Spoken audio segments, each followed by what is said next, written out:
Kuburan itu bukanlah tempat peristirahatan yang terakhir. Kuburan itu hanyalah awal persinggahan dalam perjalanan panjang di negeri akhirat. Di dalam hadis yang diriwayatkan Imam At-Tirmidzi dari sahabat yang mulia Utsman bin Affan radhiyallahu anhu, Rasulullah sallallahu alaihi wasallam bersabda, "Innal qabra awwalu manazilil akhirah, faman naja minhu fama ba'dahu aisaru minhu, wa man lam yanju minhu fama ba'dahu asyaddu minhu."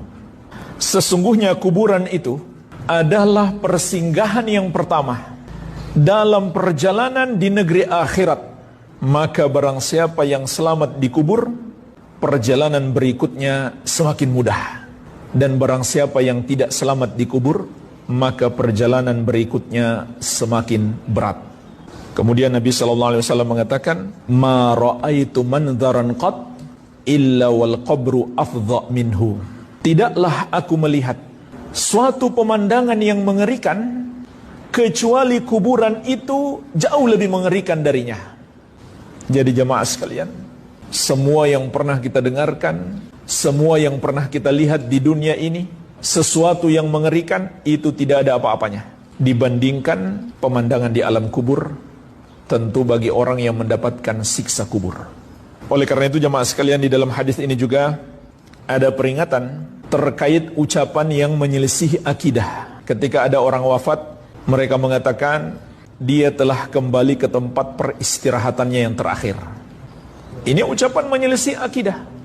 Karena Nabi SAW mengatakan kuburan itu hanyalah tempat persinggahan yang pertama, bukan peristirahatan yang terakhir. Jadi ini kesalahan yang pertama, seakan-akan kuburan itu akhir dari segalanya. Kesalahan yang kedua, siapa yang bisa memastikan mayit itu sedang beristirahat?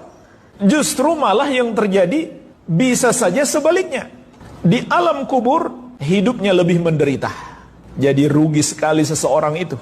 Di dunia sudah hidup susah, di kubur bukannya senang, nyaman hidupnya, tapi malah lebih sengsara. Ini juga perkara gaib. Nggak mungkin kita tahu orang itu hidupnya sedang beristirahatkah atau justru sebaliknya mendapatkan azab yang sangat pedih di alam kubur. Nah, kesalahannya lebih parah lagi kalau orang itu orang kafir, lalu diberi label almarhum. Apa artinya almarhum?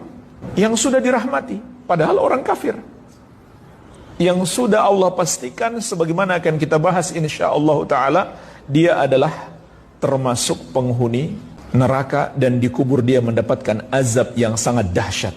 Bagaimana bisa dikatakan almarhum atau rib? Rest in peace, beristirahatlah dalam damai, padahal dia orang kafir.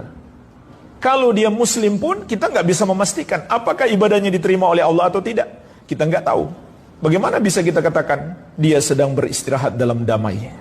Kemudian kesalahan yang keempat pada ucapan ini juga termasuk tasyabbuh, menyerupai orang-orang kafir.